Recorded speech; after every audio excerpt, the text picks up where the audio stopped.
Hello, Thielbogen here. To my fellow workers in the vineyard, worldwide, greetings. This is part 2 of a talk titled Open Message to the Non-Feminist Women of the World.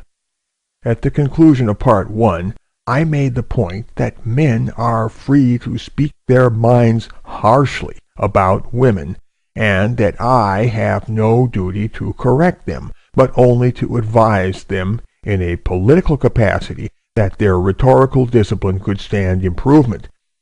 And I have made the point that I would never moralize about any of this. And that was where part 1 ended. All right. Since I am intending this for a female audience, I should steer the talk once more in a direction that sounds like I am speaking to women in particular. I have stressed that the force of male anger must be directed toward feminism as a movement and as an ideology, but I have not talked about the role that women ought to play in all of this, so I go now to make good on that omission. If we are to channel the force of male anger purely and narrowly against feminism, we must make it clear that feminist and female are distinctly separate things. The worst mind job that the feminists have hoisted upon the world is the hazily conceived mental folly that women and feminism are interchangeable terms. There are plenty of people, men and women both, who loosely harbor this idea or something close to it. In retrospect, one sees that the feminists have given men and women every possible inducement to be mutually hostile, and that their effort has been twofold. Firstly, they have conducted a massive smear campaign against the male population, both in order to turn women against men and to induce paranoia in men themselves.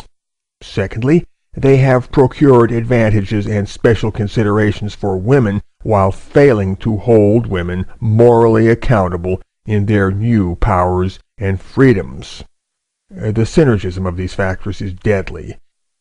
Consider that feminism has not encouraged women to be morally introspective.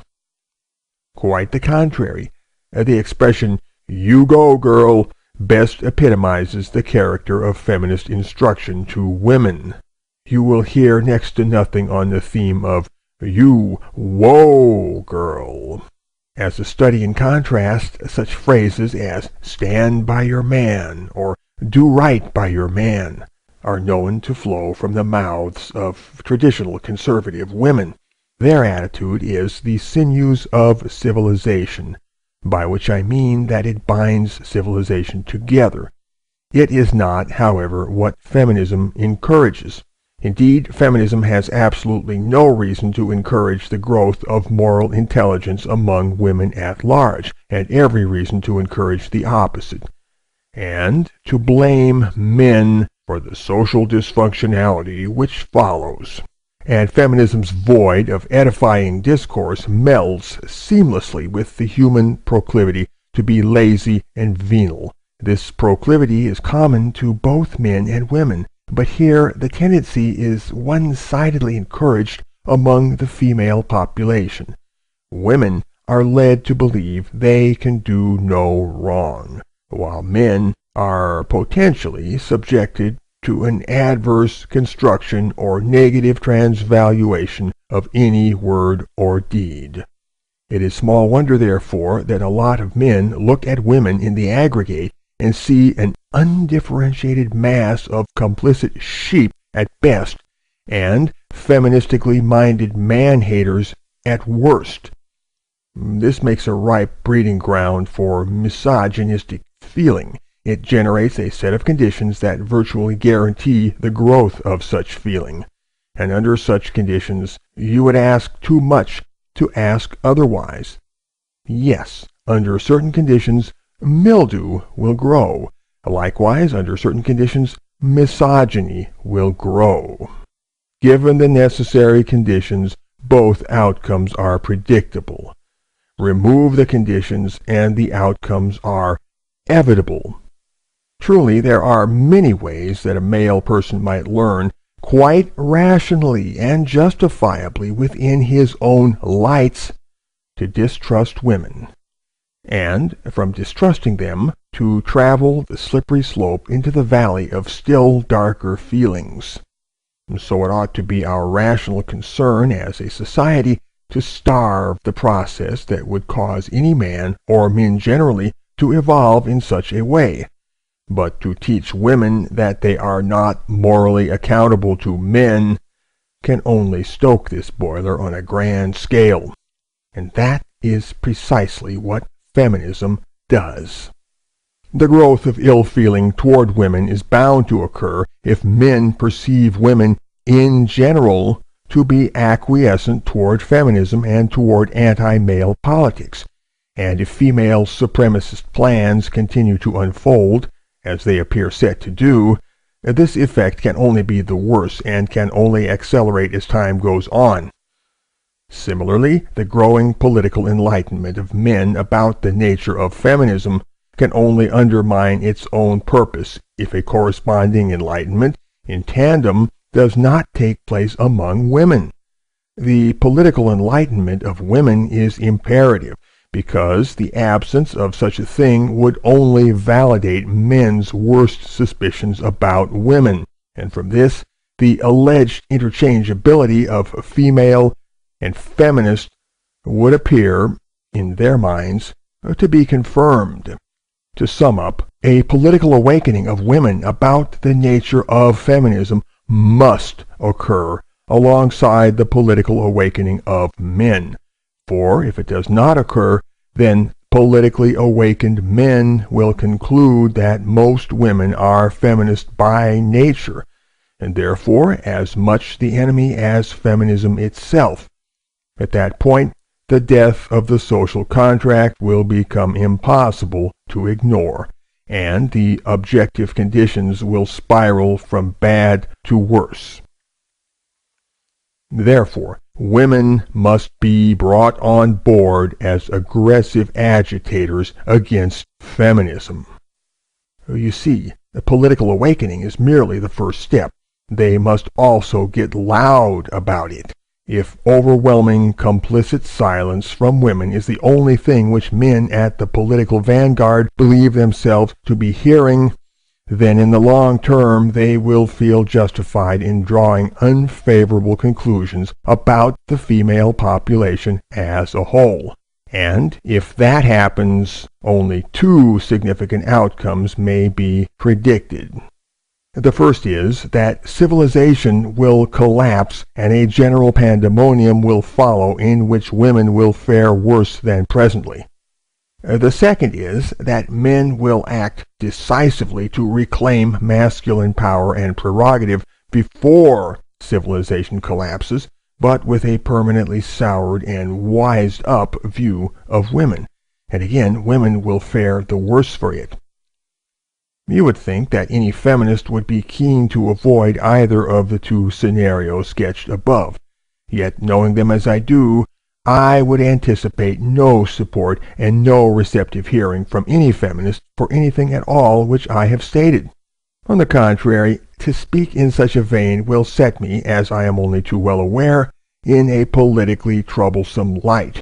Yet I feel duty-bound to frankness, for it would ill serve the world to discourse otherwise. Clearly, feminism will be no help and will cast no illumination in the troubled years ahead. Clearly, feminism must be swept out of the road with a big broom.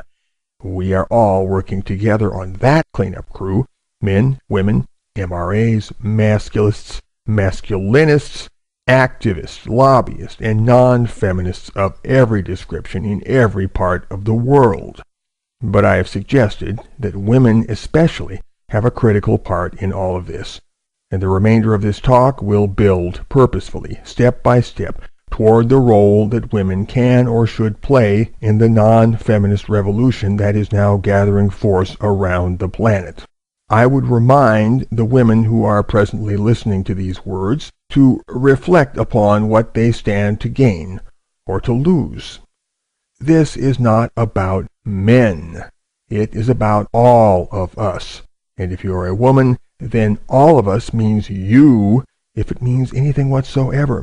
So please think about you, because you know that in a social ecology, what goes around comes around, and you know that in the end it always comes around to you, again and again. Now, cynics and such like philosophers will inform you that the nature of woman is mercenary. But is that really true? Mind you, I am not one to lose my composure when I hear a man talk that way. What do I look like, a feminist, that I should correct his opinion? After all, who can say what his experience has been, and who am I to make doubt of it? For it is possible, at least in theory, that he knows more of the world than I do. And I am far indeed from knowing all there is to know of the world. And yet, born skeptic that I am, I would no sooner doubt my own experience, and I have seen a fair bit that inspires me to think for myself. So I cannot bring myself to bar the broad gate of possibility without directing your attention to a wicket gate in the hedge just down the way. Assuredly, the world has no lack of mercenary women in it, as likewise mercenary men, and mercenary is as mercenary does. So in the end all will be manifested to the light of day. Is not that so? So I will forbear to pontificate abstractively about the so-called nature of woman. Rather, in a spirit of pragmatism, I am willing to let results speak for themselves. And let me tell you a little secret. I am something of a mercenary myself. I think we all have a drop or two of that blood nowadays. It's just the way things are. In an age where avenues of loyalty are apt to betray the loyalist without warning, how is it possible not to see the world through mercenary eyes upon occasion? Now, any good mercenary knows how to maximize his advantage, and knows which side his bread is buttered on. And my own mercenary instincts certainly do instruct me in all the needful wisdom of that sort. And I am trusting that you too possess those instincts. So, just between us mercenaries, a touch of renegade understanding is in the warrant. Wouldn't you say? Yes, I feel certain that critical numbers of women will know perfectly well in the present debacle which side their bread is buttered on. I am confident they will know to maximize their advantage and have the discreet intelligence to be governed by prudential considerations rather than empty loyalties to false friends, false values, false gods, or any other form of fool's gold. Some would declare that women are not capable of this, but I, for one, am willing to wager differently. I do not mean to suggest that the movement of men cannot succeed without female help. Men will mobilize on their own behalf, come what may, and the question is not whether they will succeed in their game. Rather, the question is whether they will succeed too well in the wrong way at the expense of women, and in the end give the world a feminism in reverse. If we desire to avoid the latter outcome, then the presence of non-feminist women is needful to the game of counter-feminist agitation. Men need to see dramatic evidence that women get it. Mind you, one does not expect miracles. If, let us say, the United States harbors a female population of 150 million, one does not anticipate that all or most of that number will rise up in unison for the cause. Luckily, no such turnout is needed, or anything close to it. For although we might be pessimistic about the numbers, let us consider the grounds for optimism. If only 2 or 3 million women and girls in the whole United States became counter-feminist agitators, that would be more than enough to put the game over the top. 2 or 3 million is a lot of people, enough to make a lot of noise, enough to send a clear message both to men and to the world at large. 2 or 3 million, that is all it would take. And to be honest, I am highballing when I offer that figure. 1 million, or even a bit less, would almost certainly do the trick. And so what then is the trick? It is to be smart, organized, passionate, aggressive, and full of energy. Quantity counts less than quality. To be frank, most people, men and women alike, are sheep, which is an impolite way of saying they are followers. But that is not necessarily a bad thing. Depending on the case, it can work either for you or against you. So the needful art, understandably enough, is to pilot this effect to the furtherance of your purposes. Yes, if you address them in a way they can understand, the broad mass of women will follow you. Or if not follow, at the very least, part the way for you and speak no word against you. The silent majority is not so much silent as inert. And being inert, they have inertia, which is always a developed quality, even a mercenary quality, you might say, since it can swing one way or the other. Another chauvinistic stereotype about women is that they understand only domestic morality. And here again, the field is wide open for any woman to demonstrate the contrary. But still, domestic morality is as important as public morality in its own way, and I wouldn't doubt that along with everything else, women understand domestic morality very well indeed. So remember that women are your constituency, and when you address them, you must appeal to them where they live. In practical terms, you must talk about their sons, their fathers, their brothers, their uncles, simply stated, their families, and especially the male members of their families for whom they cherish a familial affection. Remember that you are not talking about men in some abstract political way, but rather addressing the personal life of women precisely where it intersects with male life. Most women will perceive their rational self-interest to be invested in this realm, and if you want to reach them, you must start here. This is their social ecology. This, for them, is both personal and political. And here the feminists may think further upon their precept that the personal is the political, and finally eat those words with a touch more barbecue sauce than they'd like. I should in fairness add that many feminists do claim to care about their male family members. However, while I don't doubt that these persons are mentally convinced of their own sincerity, I cannot overlook the power of compartmentalization to anesthetize cognitive dissonance.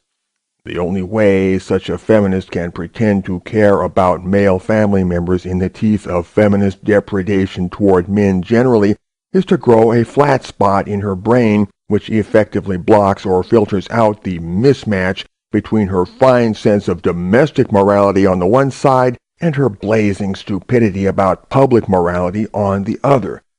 Also, I suspect that such women are practicing the "it can't happen here" brand of magical thinking.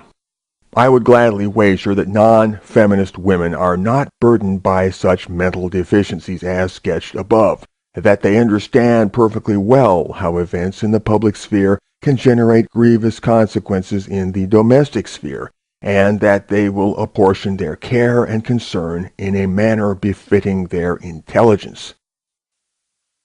And this concludes Part 2 of the Open Message to Non-Feminist Women. The third and final part of this talk will be given in the recording which follows. Fiedelbogen. Out. Out. Out. Out. Out. Out. Out.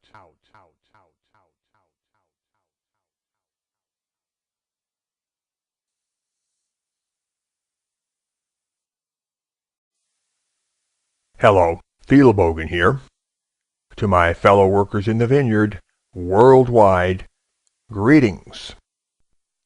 This is part 2 of a talk titled Open Message to the Non-Feminist Women of the World. At the conclusion of part 1, I made the point that men are free to speak their minds harshly. Audience, I should steer the talk once more in a direction that sounds like I am speaking to women in particular. I have stressed that the force of male anger must be directed toward feminism as a movement and as an ideology, but I have not talked about the role that women ought to play in all of this. So I go now to make good on that omission.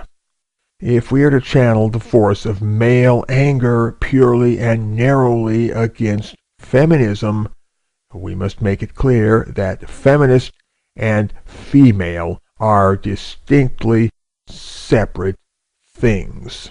The worst mind job that the feminists have hoisted upon the world is the hazily conceived mental folly that women about women, and that I have no duty to correct them, but only to advise them in a political capacity that their rhetorical discipline could stand improvement. And I have made the point that I would never moralize about any of this. And that was where part 1 ended. All right, since I am intending this for a female and feminism are interchangeable terms, there are plenty of people, men and women both, who loosely harbor this idea or something close to it. In retrospect, one sees that the feminists have given men and women every possible inducement to be mutually hostile, and that their effort has been twofold. Firstly, they have conducted a massive